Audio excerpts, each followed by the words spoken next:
Pode ir começando, então, para não atrasar muito. Gente, obrigada pela participação. A gente queria pedir para vocês colocarem no chat o nome e aonde vocês trabalham, só para a gente ter uma ideia, assim, se o maior público é de dentro do Vila Nova, se é de fora, e da onde que as pessoas são. E queria agradecer a presença de todo mundo, né? A gente vai para a nossa segunda reunião científica, e a ideia é a gente fazer essa intercalando, né? Tanto uma reunião multi como uma reunião mais médica, mas acho que todas são para todos, né? É um assunto que todo mundo consegue aproveitar, né? Então, hoje, para falar, a Vitória que vai falar com a gente. A Vitória é psicóloga formada, ela é pós-graduada em psicologia hospitalar e aperfeiçoamento em psico-oncologia. E ela trabalha no Vila Nova Estágio, trabalha em outros hospitais da rede, e hoje em dia, além de ser psicóloga do hospital, ela trabalha com a gente no time de cuidados paliativos. Então, ela vai falar um pouquinho para vocês de um assunto que é super importante. Eu acho que para quem está ali na beira do leito, vive bastante isso, né? Nos impactos psicossociais do cuidado de fim de vida. Isso tem tanto impacto no paciente, na família e em quem está cuidando. Então, ela vai compartilhar um pouquinho com a gente. Obrigada, Vitória.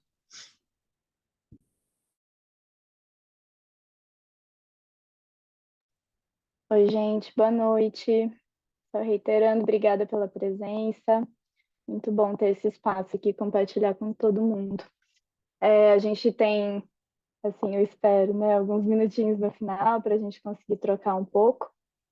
E só me confirmem se vocês estão vendo o PowerPoint, tá tudo certo? Tá. Bom, fiquem à vontade também para abrir o microfone, enfim, falar alguma coisa no meio se ocorrer. Mas vamos então começando. Essa aula é sobre os impactos psicossociais do cuidar no fim de vida, que não é uma aula sobre cuidados paliativos, né? É sobre essa experiência que é muito humana, que é comum a todo mundo, que é estar próximo de alguém que está morrendo, né? Seja alguém que seja da nossa família, algum amigo, né? Alguém muito próximo de nós, seja essa experiência muito humana que é de fato morrer, né? Ao longo da vida, a gente é desafiado em alguns momentos, né? Eventualmente, a estar próximo de alguém que está morrendo e tentar cuidar dessa pessoa, né? Seja como profissionais, seja como familiares. E quando eu digo tentar cuidar, né, é porque apesar de ser algo tão intrínseco à vida, apesar da morte ser algo tão óbvio para todo mundo, essa tarefa de cuidar, e mesmo de morrer, não é nem um pouco fácil e nem um pouco óbvio, né? Aliás, tem muita confusão, muito sofrimento, muita distância que pode ser produzido nesse momento, né, que é tão próximo do fim da vida. E é sobre isso que a gente vai falar hoje, né? Sobre a morte e o morrer do ponto de vista de quem cuida. Tanto equipe quanto familiar ou cuidador, enfim, tem suas especificidades no sentido de uma posição ali diante da pessoa que encara a morte, mas, e também independente do contexto, né? Seja no hospital, seja na casa, seja no hospice, né? O ponto central dessa aula é que não tem tanta diferença assim entre essas posições, né? Porque os efeitos que a finitude, esse fato real da vida, né, causa num profissional e num familiar são os mesmos ou são muito parecidos, né? Nos interessa discutir às vezes a diferença, as especificidades entre ser profissional da saúde ali e ser um familiar, mas a questão dessa aula é que o mal-estar diante da morte, né, essas dificuldades, as defesas, aparecem para qualquer um que tem uma vida e que sabe que ela vai acabar, né? E afinal, né, o que é morrer? Vamos pensar nisso. Eu fiz aquele velho exercício de colocar no dicionário a palavra morrer. Enfim, para minha surpresa, olha só, encontrei muitos significados, muitos sentidos e coisas, expressões até que eu desconhecia. Imagino que vocês também. Olha aqui nessa parte um, o tanto de expressão diferente, né? Então tem desde cessar de viver, acabar, apagar, até, bom, bater o 31 de roda, botar o bloco na rua, dar o cor às varas, né? Ir para o beleléu.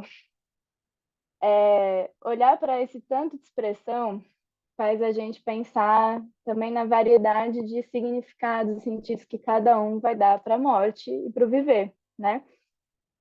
São sentidos muito diferentes. Então, por exemplo, dizer cessar de viver é muito diferente de dizer desaparecer ou embarcar, né? Ou mesmo tem um aqui, pifar.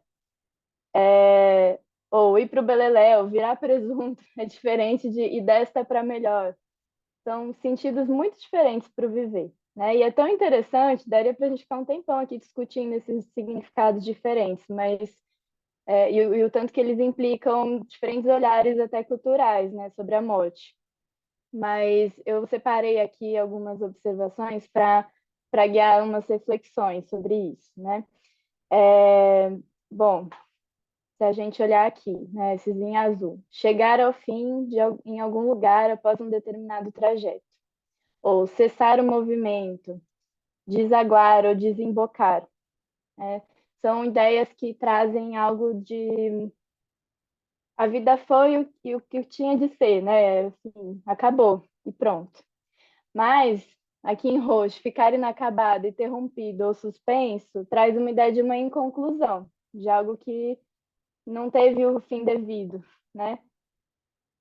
Isso faz a gente pensar que sentido subjetivo cada um vai atribuir ao fim da sua vida, né? Então, pensando que morrer na trajetória de cada um, para além dos sentidos culturais, enfim, é uma experiência muito única. Como que a gente vive sabendo que a gente vai morrer, né? Essa é a questão. O que a gente faz na vida com esse horizonte de finitude? Então, isso vai aparecer também no momento da morte de alguém. Porque, cruamente falando, né, no fundo, se a gente pensar a partir, por exemplo, da psicanálise, falta muito sentido para a vida, né?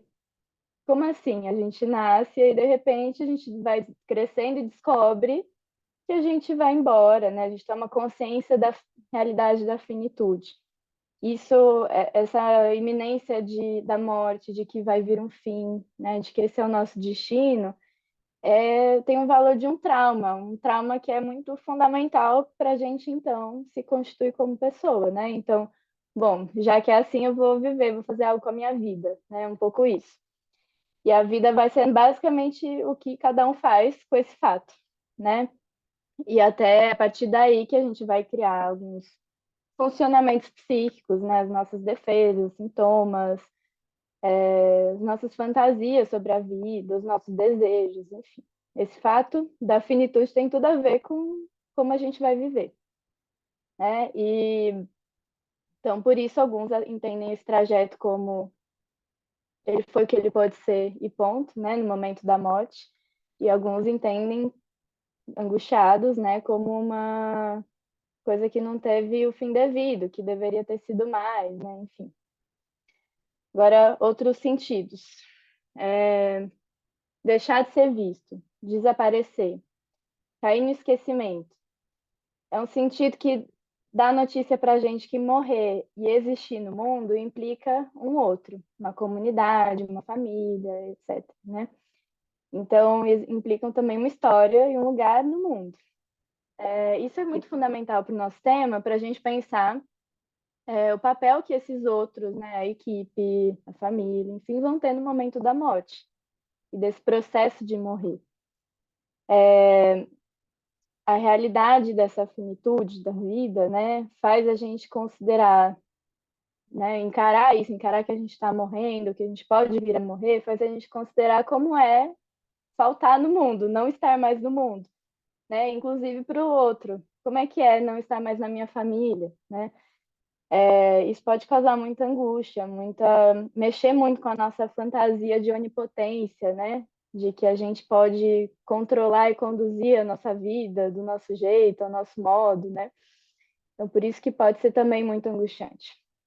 Mas é isso. O outro é muito importante nessa trajetória, inclusive nesse momento da morte. Agora, um outro sentido é fazer o pagamento de uma conta, de uma dívida.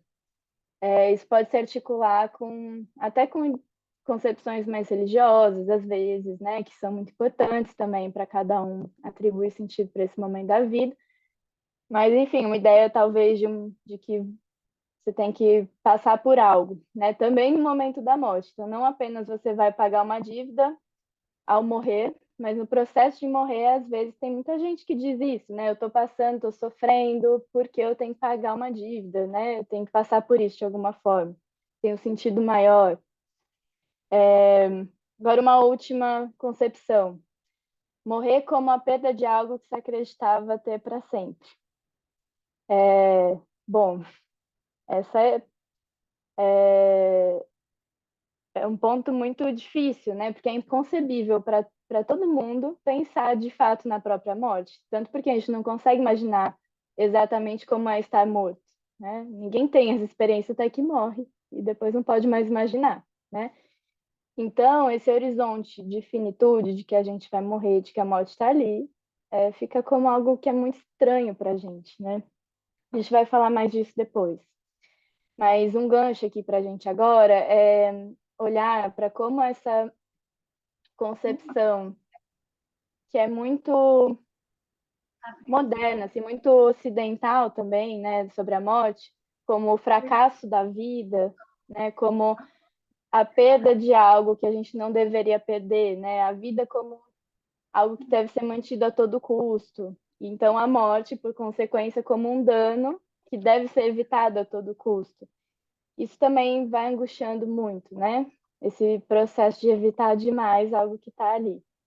E aí isso faz pensar várias coisas em termos da assistência, do plano de cuidados ao paciente, né? Então, a gente vê um consumo muito excessivo, muitas vezes, de técnicas em saúde, né? De prolongamento da vida, e às vezes sem se questionar mesmo sobre os próprios limites e a artificialidade das intervenções, com base numa ideia de que a gente tem que sempre ultrapassar e desafiar os limites, né? Então, a morte denuncia as nossas fraquezas, os nossos limites, então a gente deveria ir contra isso de alguma forma.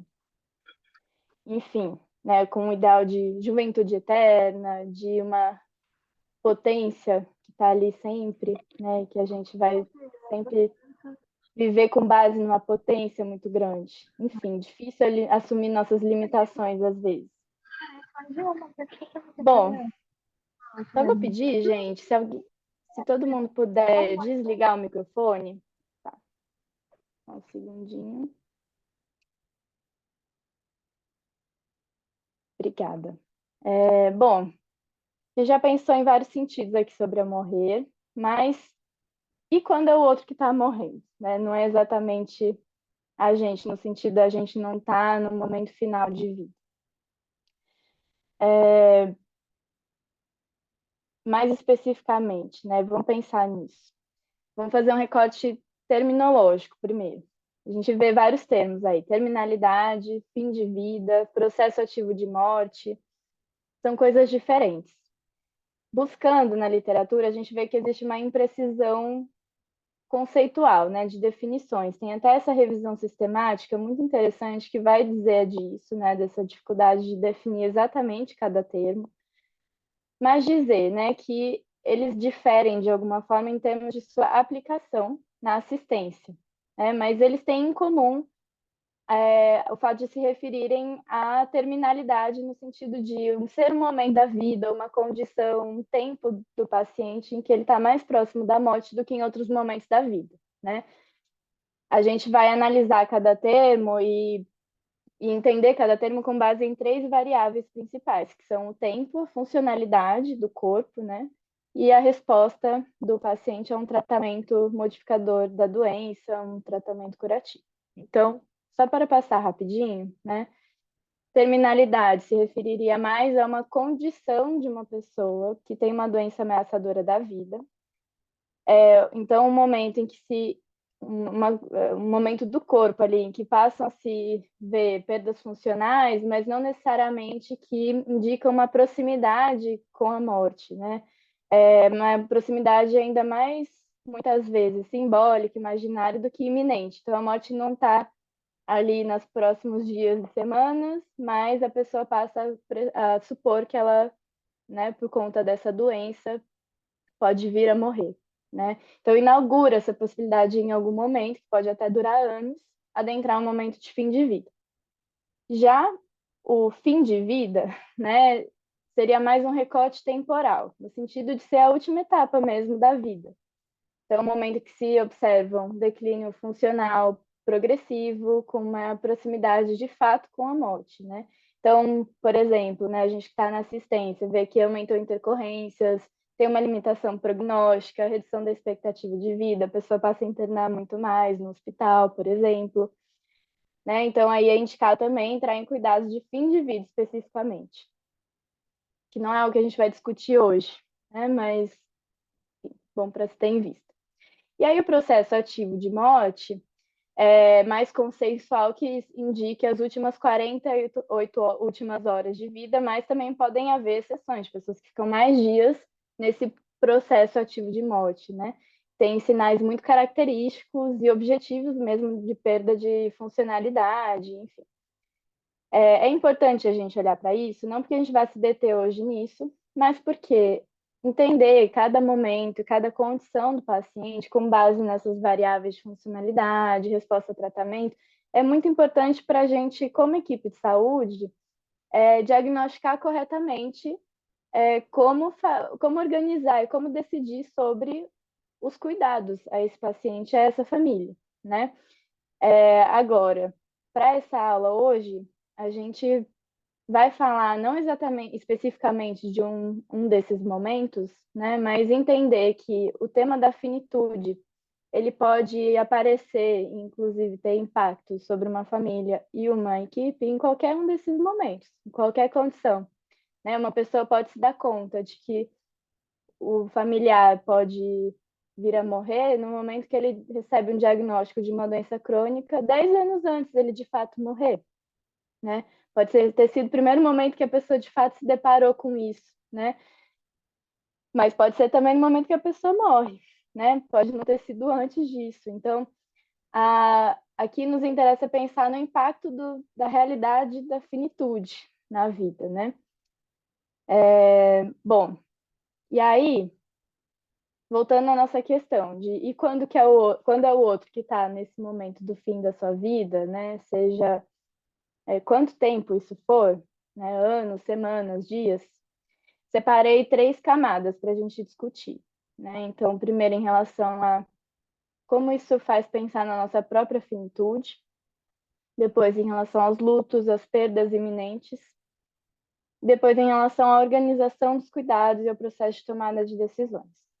Vamos pensar primeiro na questão da nossa própria finitude, né?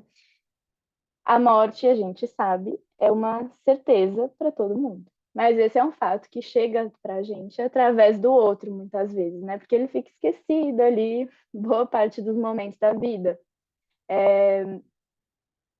E esse outro, às vezes, é quem a gente ama, é o nosso familiar, é quem a gente conheceu por muito tempo, de várias formas diferentes, com vários corpos, roupas e condições de comunicação, enfim. E esse outro pode ser também esse paciente a quem a gente assiste, né? Mas essa é uma pessoa, numa condição, que vai nos fazer pensar que a gente também vai morrer. E saber da nossa finitude é bem estranho para a gente, né? Normalmente. É uma descoberta, como eu falei lá, né? É uma descoberta que é traumática para a gente, de alguma forma. E é uma verdade que muitas vezes é como se não tivesse muito lugar. A gente fica evitando, né? Como se ela não estivesse ali, mas ela está sempre ali. Fica como algo escondido e bem desagradável, no mínimo, né? O Freud chama essa sensação, né, de pensar na própria finitude, uma sensação infamiliar, de algo que é muito familiar, mas que não é ao mesmo tempo, porque a gente, de alguma forma, não diz sobre isso não está ali consciente para a gente o tempo todo, né? E que de repente a gente lembra. E isso acontece quando a gente está perto de alguém que está morrendo, quando a gente está assistindo um paciente, enfim.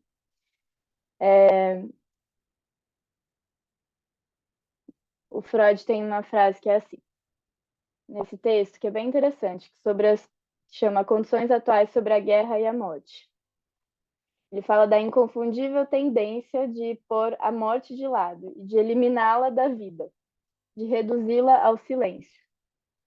Ele fala também que a própria morte é inconcebível. Então, no nosso inconsciente, cada um de nós está muito convencido da nossa imortalidade, né? De que a gente é superpotente, vai viver para sempre, né? O outro morre, a gente não. A gente não crê na nossa própria morte, é como se a gente fosse imortal mesmo, né? Porque a morte vai lembrar do esvaziamento da nossa potência, ela vai marcar essa coisa incontrolável da vida, né? Que é muito, gera um grande mal-estar em todo mundo.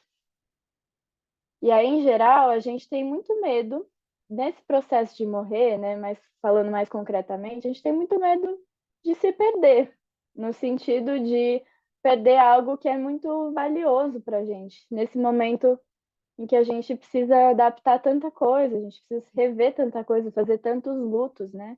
É um momento que a gente precisa fazer um luto de si mesmo. E que os familiares, por exemplo, têm que fazer um luto sobre quem foi essa pessoa, como ela está agora, o que muda, né? Como, enfim, esse processo de morrer vai fazendo perder mesmo muita coisa, né? E aí, se a gente for pensar no profissional de saúde que está num contato cotidiano com a finitude, né, como que ele pode cuidar disso? Porque ele pode, se ele não cuida, né, se a gente não cuida desse contato, a gente pode enfrentar muitos problemas. Porque essa angústia frente à morte, né, sobre a finitude, está sempre ali. Ela pode paralisar muito a gente, pode inibir. É aí que está a origem também, muitas vezes, de muitos desses complicadores do cuidado no fim da vida, né? Então, o cerco de silêncio, a famosa negação, né? Então, a família está em negação, o paciente está em negação, a equipe também entra em negação, né? Ou se defende desse fato, né? E aí a gente pode pensar que o diagnóstico, o prognóstico, os tratamentos, enfim, a finitude desse paciente faz a gente pensar na nossa própria morte, porque ele se torna o que o Freud chamou de familiar mensageiro da morte, né? Ele vai trazer isso que a gente tem que esconder o tempo inteiro. E aí, opa, só um segundinho, gente, passei demais. Tem um caso que faz a gente pensar nisso, assim, do como a gente cuida do processo de encarar a morte do outro, né, e a nossa própria finitude. Tem um tanto de objetificação que a gente precisa fazer do outro que é importante para o trabalho, né? Então, por exemplo, um cirurgião precisa esquecer que aquele ser que ele vai cortar, né, costurar, tem uma história, ele é amado, ele tem seus sonhos, porque senão ele não consegue fazer uma cirurgia, né? Mas só distanciar, só objetificar, também é complicado, é um risco, porque a gente se defende, como eu disse, de algo que está sempre ali, né? Que não dá para só excluir o tempo inteiro. Então, isso vai causar impactos na saúde mental desse profissional da saúde, muitas vezes, mas também tem impacto sobre o cuidado, no sentido das pessoas ter pouca disponibilidade para escutar as sutilezas desse momento, do processo de morrer, dos lutos dos familiares, enfim. Então, por exemplo, esse caso, né, é uma cena de uma moça muito jovem que morreu, ela está ali no leito de hospital, numa madrugada, né, e os familiares estão custando muito a reconhecer que aquele corpo é a Gabriela, vou colocar um nome fictício, né? Aquele corpo é a filha, é a mãe, é a esposa, né? Eles demoram a permitir que esse corpo seja preparado pela equipe para dar os destinos, né, que ele precisa ter. E aí no quarto entram dois profissionais da enfermagem que não a conheceram, porque estava ali na troca de plantão, e eles começam a conversar sobre a novela das nove, sobre outras coisas. E aí um deles diz ao marido que está ali chorando, enfim, a gente vai começar a preparar o corpo, tá? Quantas vezes a gente não escuta essa frase no hospital? E aí o marido diz, muito bravo, não é o corpo, essa é a Gabriela, né? A gente precisa ter muito cuidado com as palavras nesse momento, Mas não estou dizendo isso para dizer que os profissionais da enfermagem foram cruéis. Eles estavam se defendendo, porque é muito difícil também fazer essa função, né? Mas é algo que não dá para a gente fingir que não está ali, a gente precisa cuidar. É essa a questão, né? Tá. Bom, segunda camada, os lutos. Bom, aqueles que a gente ama também morrem, né? Que a gente não ama também. Todo mundo morre. E a gente vai descobrindo isso, psicamente falando, né? A gente vai assimilando isso em vários momentos da vida, né? Independente do nosso desejo de que aquela pessoa não morra. E é necessário a gente fazer o luto dessas perdas, que não são só concretas, né? O luto é um processo simbólico que tem efeitos concretos da vida, né? Isso desde antes até depois do óbito. É um processo muito longo, que é muito particular para cada um. Ele pode acontecer de diversas formas. E o processo de luto por um adoecimento, ele pode começar muito antes de um diagnóstico, muito antes de uma comunicação de um prognóstico reservado, né?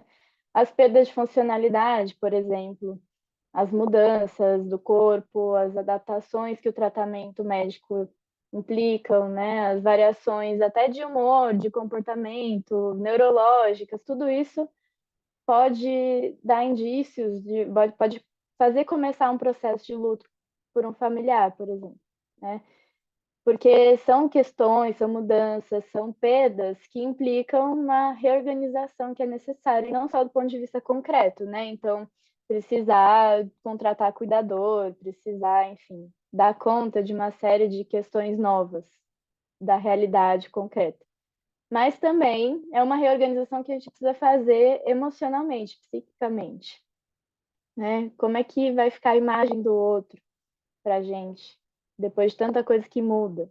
Como é que vai ficar a minha vida sem esse outro? Enfim, são coisas ali do processo, inerentes.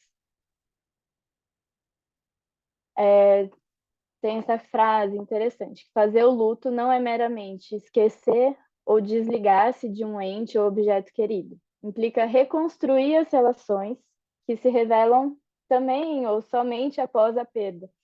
E é descobrir do que eram feitas essas relações para, em seguida, ativamente deixar que o outro nos deixe. Contudo, o grande drama é que não sabemos de sair do que foi perdido. É um processo muito complexo, né, gente? A gente tem que olhar muita coisa. Tem muitos elementos de perda, muitos elementos que se transformam, né? Por exemplo, um idoso que morre acompanhou a vida toda de um neto. O que é perder uma pessoa que te conhece desde que você nasceu? É, enfim, um exemplo simples, mas que dá a dimensão do quanto a gente sabe, né? Esse é um processo muito complexo mesmo. Envolve também concretudes, no sentido de decisões que são partilhadas entre várias pessoas e que geram eventualmente conflitos intrafamiliares ou de outras ordens, né? Então, lidar com documento, fazer procuração, questões trabalhistas, contas, benefícios, imóveis, bens, avisar os conhecidos, consultar advogado, assistente social, que é um trabalhão, né? Envolve conflitos que são internos, e decisões que são bem difíceis e confusas. Por exemplo, quem vai acompanhar o doente? Como é que é para mim estar nessa posição? Como familiar, como neto, como filho? Quais tarefas e compromissos vão ficar em suspenso na minha vida? Né? Como que decide sobre o tempo de permanecer do lado dessa pessoa que está morrendo? Eu consigo me retirar, né? Quantas vezes a gente não vê aquela pessoa, aquele familiar que não consegue nem sair do hospital, nem sair do lado do paciente, não só por medo de que ele morra quando você sair do lado, né? Mas por também, às vezes, uma culpa, ressentimentos que estão ali, coisas que estão muito para além daquele momento, mas que tem tudo a ver com aquele momento, né? E se reatualizam ali. Isso faz parte do processo de luto daquela pessoa também.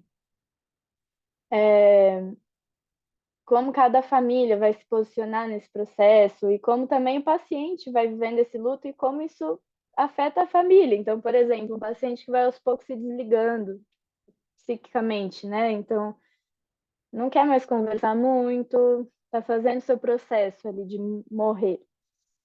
E a família fica ressentida, se sentindo rejeitada, né? Isso acontece. Como é que é isso para um familiar, né? Do processo do próprio paciente, própria pessoa.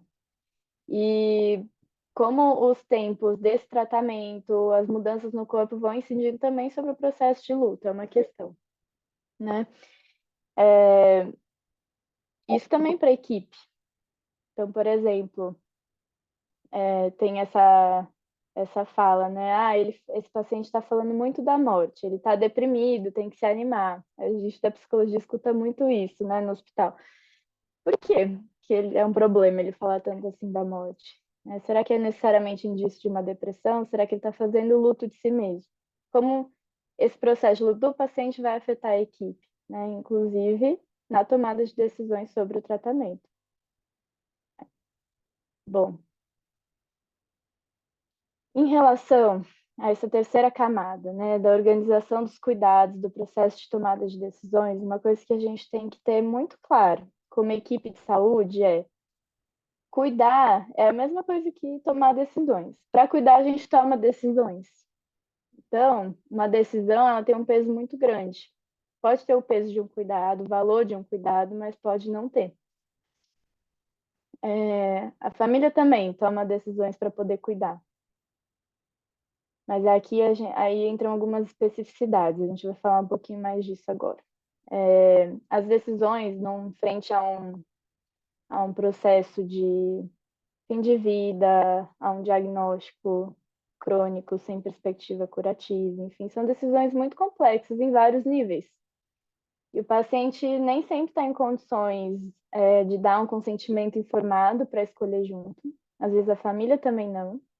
E essas decisões podem pesar muito para os familiares e principalmente, às vezes, para a equipe, né? É um processo que é atravessado pela concepção de cada um envolvido ali, do que é morrer, do que é viver, do que é cuidar, né? Do que é a ética de um tratamento em saúde, mas também está atravessado pelo tempo, né? Então, tem uma ideia do Freud que a transitoriedade, essa coisa da vida acabar, de as coisas passarem, vai trazer um senso de urgência que dá mais valor ao tempo. E é muito isso que acontece nesse momento, né? Nesse processo de a vida ir acabando. Porque existe uma urgência que tem pouco tempo, vamos fazer algo com isso. E aí as decisões acontecem nesse tempo, inclusive diante de condições orgânicas muito difíceis, às vezes, né? E que inviabilizam uma comunicação mais profunda, né? Bom, e a decisão, ela é tão importante porque ela incide sobre a história de uma vida e de uma família. Então, não só sobre as memórias, mas sobre os desejos, os sonhos, os conflitos que são antigos, né? Sobre a própria concepção de vida daquela pessoa e da família. A gente tem que cuidar, né? O que está envolvido numa decisão? Vamos pensar em dois elementos. Primeiro, a comunicação e, por outro lado, também a compreensão. A comunicação da equipe, principalmente para a família, para o paciente, é um dos processos, um dos momentos mais delicados e complexos, né, que envolvidos num tratamento em saúde, principalmente, talvez, em fim de vida, né, porque é uma comunicação que vai informar sobre a condição atual do paciente, sobre o prognóstico, sobre as possibilidades terapêuticas, né, e não só informar, mas também escutar os valores daquele paciente, daquela família, vai buscar construir junto, né? Idealmente, talvez. Então, isso é muito complexo, envolve muitos elementos e muitas vezes envolve também uma dificuldade da equipe de tanto de diagnosticar um momento de fim de vida ou uma limitação terapêutica, enfim, quanto de reconhecer no sentido de assumir mesmo que existe essa limitação. Isso afeta muito o processo de comunicação. Algumas hipóteses, né, do que pode estar em jogo quando isso acontece. É o medo de tirar a esperança, quando você diz de uma impossibilidade curativa. É uma incerteza mesmo em torno do prognóstico, porque não é possível prever. Também uma falta de habilidade mesmo em comunicação, e isso causa um recuo, né? Um não querer comunicar, não querer falar, conversar, porque de fato é muito angustiante e desafiador comunicar, é muito difícil mesmo, e pode ser treinado, inclusive. Ou, enfim, é uma escassez de recurso para estabelecer um plano de cuidado que é focado num conforto, por exemplo. Ou mesmo é obstinação terapêutica por uma divergência de diretriz ética. Pode acontecer, e acontece muito, né? Talvez também possa ser um processo de sofrimento do profissional que está muito envolvido com o paciente, com os familiares, e isso dificulta a própria comunicação e a tomada de decisões, né? Bom, os princípios éticos, eles baseiam muito a comunicação de uma equipe. Como que a equipe vai entender o papel que tem, a função que tem a unidade paciente-familiares no processo de tomada de decisão. Isso é uma questão fundamental para que incide sobre a comunicação. Porque se uma equipe entende que um médico, por exemplo, tem que está num papel muito centralizador da tomada de decisão, então existe uma hierarquia de saberes, então é o médico que vai decidir tudo. Isso vai criar barreiras na comunicação de fatos sobre o tratamento, sobre o quadro, né? Enfim.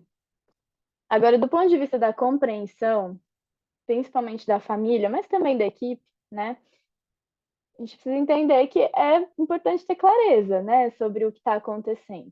Mas a gente sabe que a compreensão não é um processo só cognitivo, né? É um processo também emocional, no sentido que são muitos fatores envolvidos, né? Às vezes, uma informação só vai ser de fato entendida na quinta vez que ela é repetida, que ela é comunicada, porque às vezes é insuportável na primeira, na segunda, na terceira e na quarta vez para um familiar escutar que, por exemplo, o seu pai está caminhando para o fim da sua vida, né?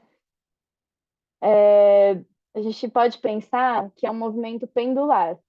Então, entre a compreensão, o que se pode chamar de uma negação, né? É toda uma discussão que não dá para entrar aqui, mas é um movimento pendular mesmo de compreensão. Ele vai e volta em diferentes sentidos e as ambiguidades, as contradições são esperadas e típicas. E a gente precisa, de fato, incluí-las, né, no processo mesmo de comunicação, porque a gente não pode esperar que uma comunicação em saúde, sendo que é algo que incide sobre uma vida inteira de uma pessoa, de uma família, essa comunicação vai ser linear, rápida, super eficiente, consistente desde o início, né? E é cheio de ambiguidades, inclusive nos pedidos da família, do paciente. Então, por exemplo, quero muito que a equipe seja sempre honesta e verdadeira, mas quando a equipe diz algo que traz um sofrimento e que diverge das expectativas e fantasias daquela pessoa sobre a própria vida, essa pessoa diz: não, não digam isso, né? Isso encontra uma barreira. Então, quer honestidade, mas não quer tanto assim sempre. Esse não querer é uma coisa muito complexa e é pendular, né? Enfim, uma grande discussão. São pinceladas, né? Mas uma coisa também importante para pincelar aqui é que essa questão da negação é muito comum, né, que a equipe diga, bom, esse paciente, essa família está em negação, eles não conseguem compreender, eles não querem compreender a realidade do quadro. Mas isso é sempre dito como se fosse uma... Sempre não, né? Mas muitas vezes é dito como se fosse um problema, um indício de um enfrentamento ruim da família e do paciente. Mas não necessariamente é um problema e nem um enfrentamento ruim. A negação, ela pode significar o tempo necessário que aquela família, aquele paciente precisam psiquicamente para organizar e receber aquela informação, aquela nova realidade, fazer algum tipo de luto, né? Então, fazer esse processo, que não é só cognitivo, né? Enfim. Tem um outro ponto que é muito interessante, que é a questão do envolvimento da equipe no cuidado. Essas autoras, nesse artigo, vão diferenciar dois tipos de envolvimento, digamos assim. Um envolvimento mais senso comum, que é esse muito emocional, no sentido de o profissional vai tomar para si o caso, vai se colocar demais, muito pessoalmente, colocar elementos seus ali no cuidado, né? Por outro lado, existe um envolvimento que é responsável no sentido de ser ético e ser necessário para a assistência acontecer, que é um envolvimento, elas dizem, né, suficiente que permita ao profissional escutar todas as pequenas e enormes circunstâncias que se apresentam no momento de fim de vida, de um processo, né, de terminalidade, enfim. É importante ter essa diferença em vista. Um outro ponto relacionado à organização dos cuidados é a comunicação de más notícias, que é um momento, uma ocasião ali que vai chegar invariavelmente durante um tratamento de saúde, né? A gente tem que, como equipe, se preparar para esses momentos, e preparar o terreno significa preparar um vínculo com essa família, com esse paciente, e também se preparar para comunicar uma notícia. As autoras dizem que esse preparo tem a ver com individualizar a sua maneira como profissional, né, de comunicar uma má notícia, baseada nas necessidades e nos desejos que são específicos de cada paciente e de sua família, né? Que é um processo ali muito desafiador, não só porque, né, muito se diz, bom, não tem tempo para recolher esses elementos, não tem tempo para ter essa conversa tão específica. Mas muitas vezes a dificuldade não está na falta de tempo, mas está muito mais na necessidade de, para isso, ter que suspender o que é muito nosso, para dar lugar àquilo que vale para o paciente e para a família, não para a gente, né? E é muito difícil, é muito conflituoso fazer isso. As ambivalências, as negações, as defesas também aparecem do lado da equipe. Tem muito a ver com isso, muitas vezes, né? Tem esse clássico, eles não compreendem a gravidade, mas muitas vezes, por exemplo, é uma dificuldade da própria equipe em nomear um limite. E aí fica se repetindo, eles não compreendem, porque assim a gente não precisa dizer, né?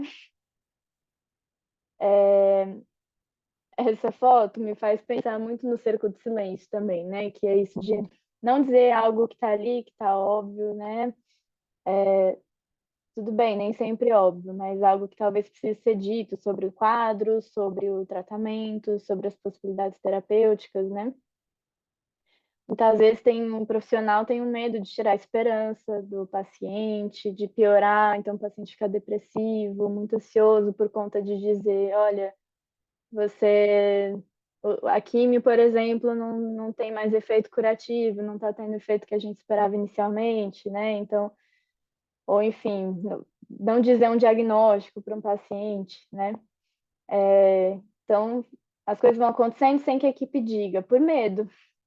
Medo também de ser aquele que porta uma notícia ruim, muitas vezes, né? Então, nesse momento, mais a nossa imagem como equipe, como profissional, é que está em jogo ali, né? E a gente fica querendo tranquilizar, que fica querendo dizer eufemismos, né? Então, suavizar a palavra, então não dizer morte, óbito, mas dizer outras coisas, por exemplo, né? Enfim, esse impulso de tentar camuflar, omitir, por medo de causar angústia no outro, também tem efeitos, né, que são difíceis de lidar e que podem fazer a gente pensar que a abordagem muda os efeitos também, as condições que a gente tem de cuidar dessa comunicação, né? Mas isso também é um tema extenso. Bom, se a gente for pensar na transição de cuidados, na própria obstinação terapêutica, né? Tem um ponto da proporcionalidade de medidas terapêuticas e da decisão compartilhada que devem ser considerados para pensar o plano de cuidados para o paciente. Nesse processo, a gente encontra dilemas de várias ordens, inclusive bioéticos, né? Muitas vezes a gente tem essa dificuldade de, como profissional, como familiar, olhar para o outro como uma existência que é diferente de nós e por isso tem valores diferentes, desejos, limites diferentes. E a gente tem que se perguntar o que está em jogo quando a gente não consegue validar o que é válido, o que é valor para o outro e que pode não ser para nós. O que está em jogo? Cada um vai responder, mas é uma pergunta para ficar ali. Um outro ponto sobre a obstinação terapêutica, isso de insistir em algo que talvez não faça sentido nem para o paciente, né? É que a obstinação terapêutica tem muitos efeitos, pode ter muitos efeitos na equipe, né? Então, às vezes por exemplo, o médico prescreve um tratamento, intervenções, enfim, que não são proporcionais ao quadro, e a equipe de enfermagem que tem que aplicá-los. Isso pode causar muito sofrimento. Tem até um artigo aqui, que é um estudo empírico sobre isso especificamente, que é muito interessante, né? A enfermagem pode vir a sofrer muito por ter que ser aquela que aplica algo com que não concorda, né? Enfim.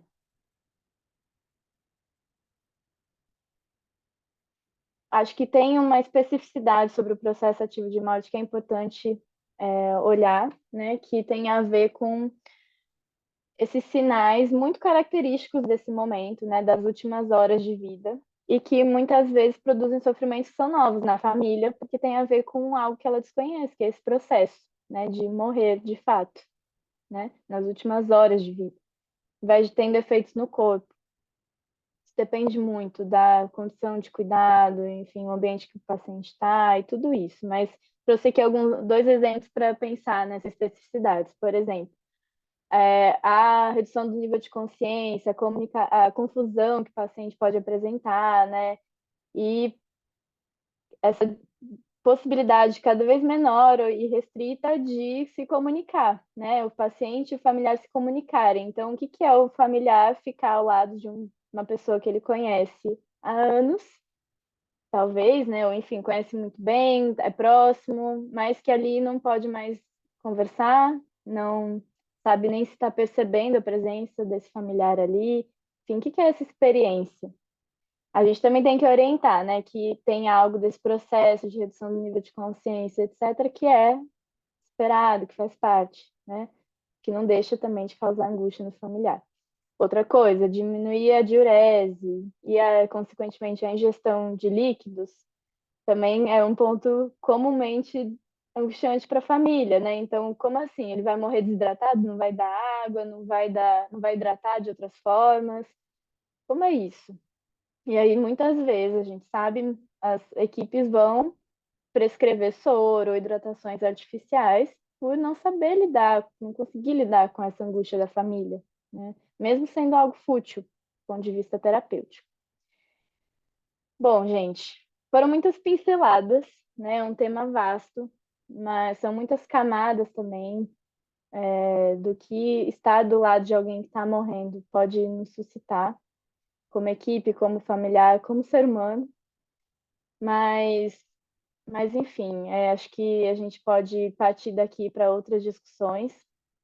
Três pontos que eu queria colocar assim no final, né, para a gente também ter um tempo de conversar, talvez, são quanto à direção ética do cuidado, é um ponto fundamental sempre de estar em vista da equipe de saúde, né?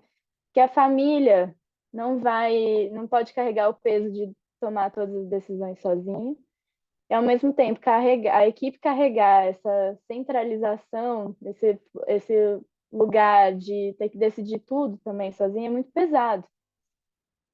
Para esse processo compartilhado de decisão, é importante, como essas autoras colocam, né, tomar a morte como aquilo que fala da vida que foi vivida pelo sujeito até que a morte venha de fato, né? Então, num processo de fim de vida, de terminalidade, a gente precisa também tomar esse momento da morte como um momento que diz da vida dessa pessoa e dessa família. Então, fazer um esforço de entender os valores, entender o que significa morrer para aquela pessoa. Isso ajuda muito na processo de tomada de decisão e é uma direção ética, né? Que é algo que tem a ver com a clínica mesmo, do cuidado, né, da assistência.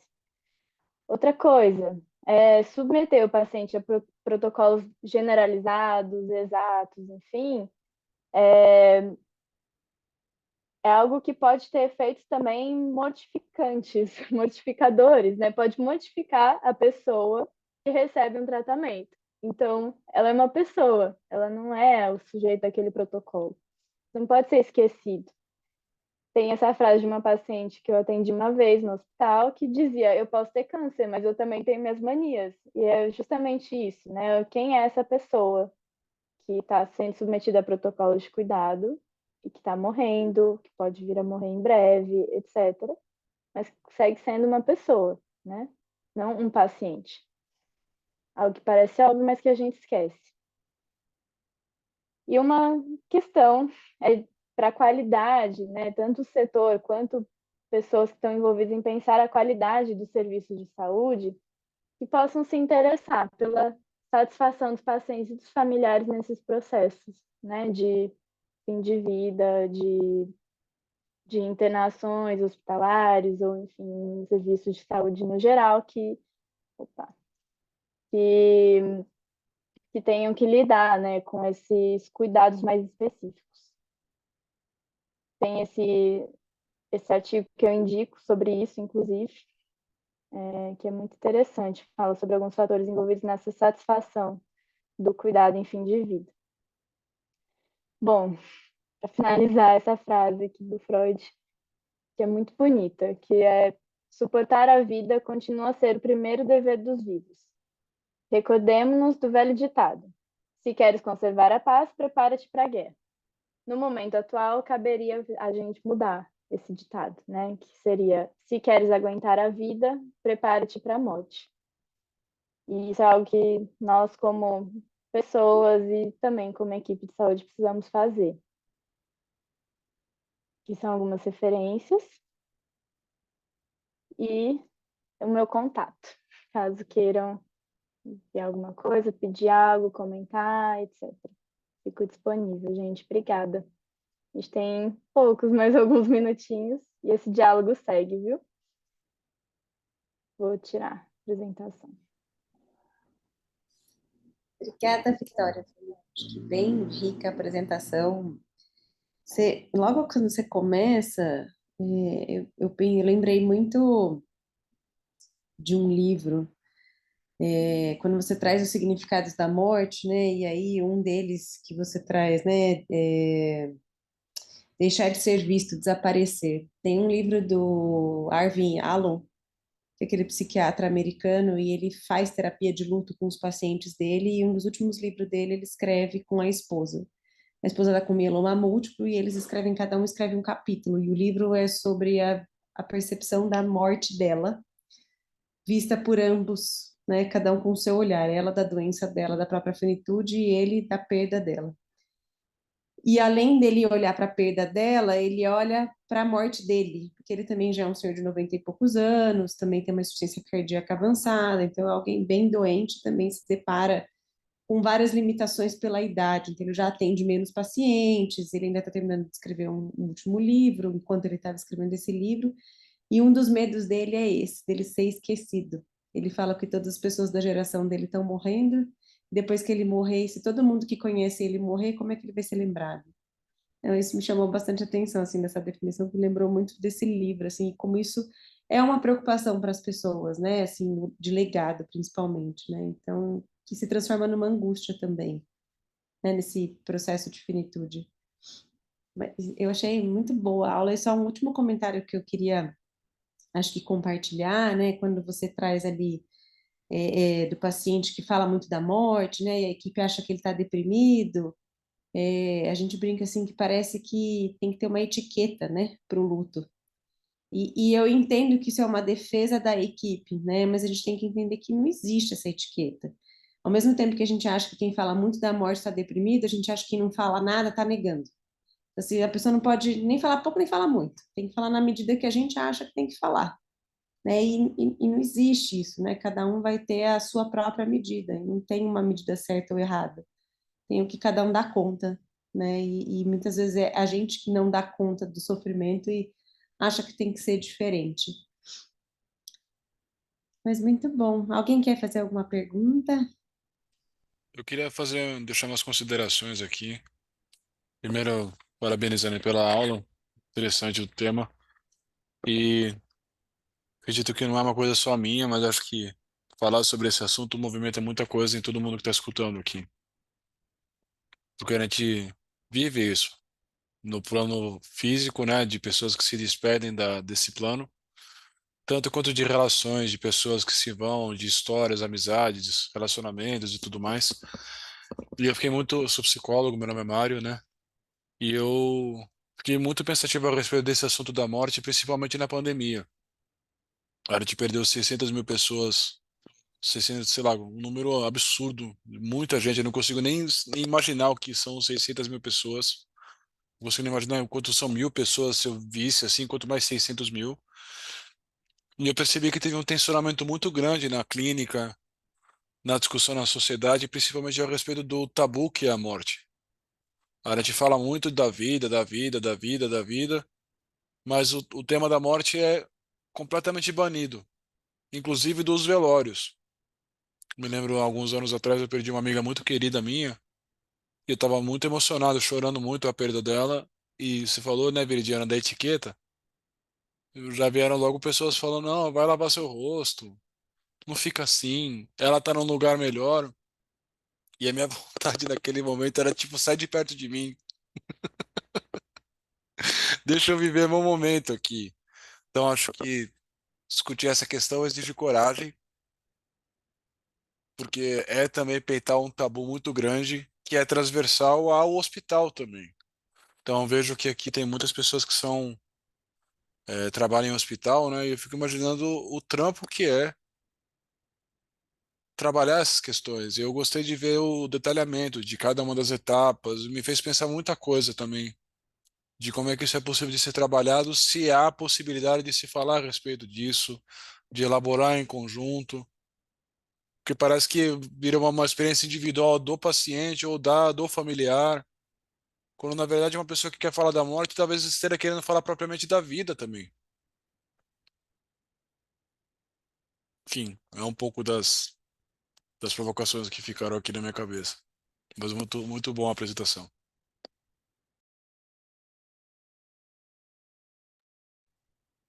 Acho que uma coisa, né, Mário, quando a gente fala, por exemplo, de cuidado paliativo, né, a gente não fala de morte, a gente fala de vida. E é isso, né? A morte é uma consequência de como a gente vive. E falar da morte é falar da vida, né? Porque está aqui ainda. Então, é falar do agora. Não sei se a Vitória quer complementar com alguma coisa. São pontos muito importantes e que a gente poderia ficar um tempão discutindo aqui, né? Me preocupo com o horário, mas, mas eu acho que tem um ponto, Mário, que tem a ver com esse efeito da finitude e como a gente vai lidando com isso, cada um da sua forma, mas culturalmente muito de forma individual, né? E, e que é uma questão que abre para a gente pensar assim, o quanto a gente vai sempre tendendo, né, intrinsecamente a excluir esse tema, né, pelo tabu, pelo quanto é difícil para cada um de nós, porque envolve várias camadas de significados e dores, mas também o quanto é uma exclusão que faz a gente não lidar com isso de forma coletiva como a gente poderia, né? Então, acho que é um campo vasto para a gente explorar também, inclusive, em termos de intervenções, não só no âmbito da saúde, né, mas que a gente pode ter espaços para lidar com esse tema, para cuidar disso, nas instituições, entre os profissionais, né, grupos, né, de luto. Existem algumas coisas acontecendo, cada vez mais, o que é ótimo, mas ainda é pouco, né, eu pelo menos acho. E que acho que é um ponto que é bem importante mesmo. Obrigada pelos Histórico, né? comentários. Quando a gente olha assim, antigamente, quando a gente fala lá na época medieval, as pessoas faziam velório em casa, né? A partir do momento que a gente começa a medicalizar a morte, a gente começa a jogar ela para dentro do hospital e ela começa a virar um tabu. Mas se a gente for olhar retrospectivamente na história da humanidade, não era um tabu. Na verdade, o médico, quando não tinha tratamento, na verdade, ele cuidava. E ele até saía de campo e assumiam ali a família e assumiam as enfermeiras. A partir do momento que a gente jogou isso no hospital, a gente tirou a família de cena, medicalizou totalmente a morte, virou uma coisa mais mecanizada e escondida, né, dentro do hospital, na UTI, então a UTI não ficava a família, então ninguém via esse processo mais. E a gente tá ainda meio nesse rumo, assim, por mais que você tenha família, a gente ainda está engatinhando de novo para tentar trazer esse tema e não é porque você fala de morte que está atraindo a morte, né? Na verdade, quando você fala sobre a morte, você fala sobre a sua vida e você fala, acho que essa frase é muito é péssima para quem está num processo ruim, mas para quem não está, ela é a pura verdade. Todo mundo a gente vai morrer, todo mundo aqui vai morrer. Né? E você pensar sobre isso, ainda mais quando você não está doente, é fazer com que as coisas aconteçam do seu jeito, com os seus valores, da sua maneira, né? Você conseguir que isso seja respeitado, né? E se a gente não falar sobre isso, ninguém vai saber, isso não vai acontecer, né? Não é você atrair, né? A gente fala assim, ah, mas não fala que vai atrair. Não, não vai atrair, né? Porque vai acontecer em algum momento, né? É que nem você ter seguro do carro. A gente não tem seguro do carro pensando que vai bater o carro já. É para prevenir. Fran, mais uns Tudo minutinhos. bem, gente? Queria falar uma coisinha. Ontem eu estava assistindo, primeiro parabenizar a Vitória, né? É um grande, imenso desafio, é um título, assim, muito desafiador, porque tem muita coisa que dá para abordar, né? Então, acho que a Vitória, em uma hora, conseguiu trazer aí pontos de reflexões, assim, fundamentais. Então, Vi, parabéns, fez com maestria aí o seu papel. E uma coisa que eu achei interessante quando a Veridiana agora acabou de dizer, né, que não é conversar sobre a morte que vai atrair, né? Ao contrário, a gente conversando sobre a morte a gente aprende a viver. Ontem eu estava procurando no YouTube videozinho para falar sobre comunicação e aí eu vi um vídeo super curtinho assim que mostrava um urso, né, falando que ele ia devorar toda a floresta. E aí as pessoas, né, chegavam e até o urso e falavam, urso, por exemplo, sei lá, rinoceronte. Rinoceronte chegava para o urso e falava, urso, você vai me comer? O urso, vou. Aí no outro dia aparecia a fotinho do urso falando que tinha comido o rinoceronte. Depois, o elefante, urso, você vai me comer? Vou. Aí aparecia a foto do elefante morto pelo rinoceronte. Até que chegou o coelho. E o coelho pegou e falou, não, peraí, deixa eu conversar com esse urso. Aí chegou no urso e falou, urso, meu nome está na sua lista para você me comer? Aí ele falou, tá. Aí ele falou assim, será que você podia me retirar dessa lista? Aí ele, tá bom. Né? Então, meio que assim, o quanto também a gente ter medo de conversar ou enfrentar os desafios da nossa vida, né, fazem com que a gente trave. Né? Então, assim, será que falar sobre a morte, ou será que conversar com esse urso é realmente fazer com que o urso coma ou devore a gente antes? Ou será que realmente a gente encontrar caminhos, né, para viver, né, isso de uma forma melhor? Então, assim, é um grande desafio, né? A gente teve 32 pessoas aqui, pelo que eu vi, Veri, né? Hoje é um grande desafio, né? Juntar essas pessoas todas para conversar de algo que para muitos é desagradável, né? Por que é desagradável? Porque mexe com o seu interior, né? É a gente enxergar, né, a nossa finitude, né? A gente fala do outro, mas a gente enxerga que a gente não é imortal, né? Uhum. Então, é um grande desafio, mas eu acredito que conforme mais a gente, conforme mais a gente fala sobre isso, né, mais coragem a gente tem e melhor a gente encontra formas de vivenciar isso e de conversar com os nossos pacientes também sobre isso, né? Então, que assim seja, né? De que vamos agradecer a presença de todos os 35 também, mas creio e vamos lutar, né, para que sejam cada vez mais, ou manter esses 35, mas cada vez mais. Eu estou muito feliz aí com tudo. Vitória, parabéns, viu? Tudo bem. É Podemos. isso. Obrigada, gente, pela participação. Vai ficar gravado, acho que fica na plataforma da Redditor, ali do IDOR no YouTube. Então, quem quiser ter acesso, vai ficar lá. Boa noite. Obrigada, gente, pela participação, pelos Veri, qual é o comentários. A nome do gente livro? segue. Desculpa. Qual o nome Oi? do livro, Veri, que você comentou? Ele foi Você traduzido acabou errado, comentando? mas a tradução Oi? ficou sobre. A tradução está errada, mas eles traduziram como A Hum. Vida e a Morte. Hum. Porque você falou, eu falei, fiquei curiosa agora. A vida e a morte É, É de... uma Qual é o nome do questão de autor? vida e morte, não é? acho que é Acho sobre a vida que. e a morte, uma Ah, questão de vida e morte, mas é que está traduzido vou errado, mas mandar aqui. eles fizeram. Gente, Fiquei foi um link curiosa. enorme, mas é esse livro. Se Tá interessa. certo.